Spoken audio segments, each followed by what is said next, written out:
Hello po, mag-adobo naman po tayo ng chicken feet na nabili na naman po namin sa halal. Sa halal po kasi doon po tayo makakabili ng mga Filipino food. Kaya po kadalasan doon po tayo nakakabili ng ating makakain dahil tayo Pilipino. At ito nga po, tinatanggalan ko na siya ng mga kuko. Kaya naman po dito sa halal, yung mga chicken feet po niya, malulusog po at saka isa pa, malinis talaga. Wala ka nang lilinisin kundi tatanggalin mo na lang po yung kuko nila. Di po kagaya sa Pinas, di po ba may mga balat-balat pa, kailangan pang magpainit ng tubig para tanggalin po yung balat at balahibo na di po nalilinis gano'n ng mga nagtitinda. Dito po clean na clean, kuko na lang po ang tatanggalin, tsaka medyo malusog po yung paa ng manok. No need na pong mamili. All are good. Naisipan ko po kasi magluto ng chicken feet. Naalala ko po yung pintor namin dati sa talyer sa Pilipinas. Nagluluto po siya ng ganito. Nilalagyan niya po ng rino. Napakasarap niya po magluto. Kaya po itatry ko. Yan nga po, natanggalan ko na po siya ng kuko. Nahugasan ko na rin po at ngayon ay pakukuluan po natin siya. At ito nga po, nag-start na nga po tayo magpainit ng kawali. Nung mainit na po ang kawali, ito po, lagyan po natin ng mantika. At samahan po natin ng potato. Prito po natin siya. Pagkatapos po natin prituhin, set apart po natin siya. At mag-start na po tayo mag-isa. Ilagay po natin ng sibuyas. Isunod po natin ng bawang. At isunod na rin po natin ang ating pinakuluang chicken feet. Ayan, mekos-mekos lang po natin yan. Para mag-combine po ang ating aromatics. Next step ko po ay lalagyan ko po ng suka. Ayan, mekos na rin insan ulit yan. And next is lagyan na po natin ng toyo para talagang siya adobo na. Mekos na ulit ni insan yan. At next po natin, ilagay na po natin ang pinirito natin kaninang potato. At mekos na ulit ni insan yan. At lagyan na nga po natin ng paminta. Kadalasan po pag nag-aadobo kami dito, wala pong laurel. Di gaya po sa Pilipinas, masarap po sana kung meron eh. Kaso parang may nakita ko po ng laurel dito, kaya lang medyo po mahal.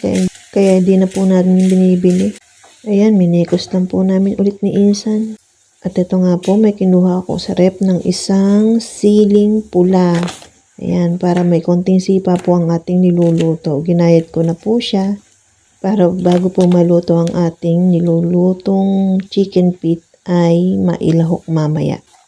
At lagyan po natin ng konting bitchin. Dito po walang mga magic sarap eh.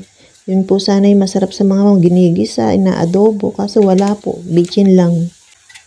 And the next po natin, ito pong chicken liver. Chicken liver po yan, di po pork. Mas ganda po sana kung pork eh, mas malasa eh. Chicken liver po ang nakuha namin.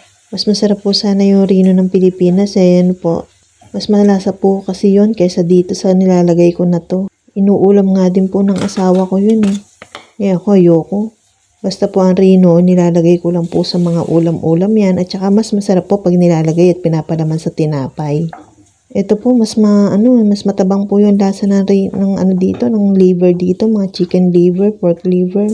Pero po yung pinsan ng asawa ko, nung minsan pong dumalaw kami sa kanya, may pinakita siyang isang pork liver na dilata. Yun daw po ang biling ko para daw pong pork liver ng Pilipinas. Doon ko daw po sa Asda bilin. Kaya try ko po pag napunta po ako doon. Tama-tama po, hindi pa naman po ako nakakarating sa Asda.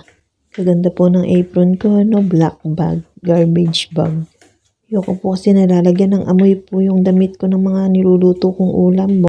Mabaho po sa damit. Naghahanap nga po ako ng apron, yung may manggas. Kaso napaka-imposible naman po yata. Para po pati manggas ng mga damit na cover niya. Kaso wala naman po yata ako makikitang gano'n. Ayan na po, tinakpan ko na.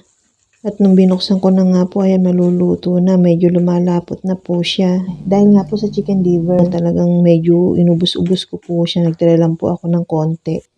At nung maluluto na nga po siya, ayan, nilagay ko na po ang ginayat ko po kaninang sili. Ayan, para may konting sipa po ang ating chicken feet. At minekos-mekos ka na lang po ulit yan.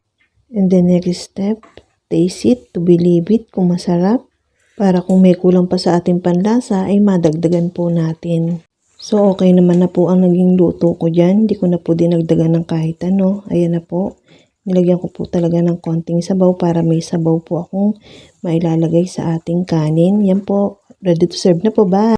At ito naman po ang ganap ng aking mga anak sa Philippines. Ayan, inilibot po ng kanyang tito Enki sa palengke para po ibili ng sapatos ang aking pangalawa at bumili na rin po sila ng merienda at malibot na rin po sila. Ayan ang aking dalaga. Ayan. Chicken. Oh. Favorite mo yan, bebe girl? Ikaw ba kuya, favorite mo yan? Baka. Open nyo nga yung ketchup.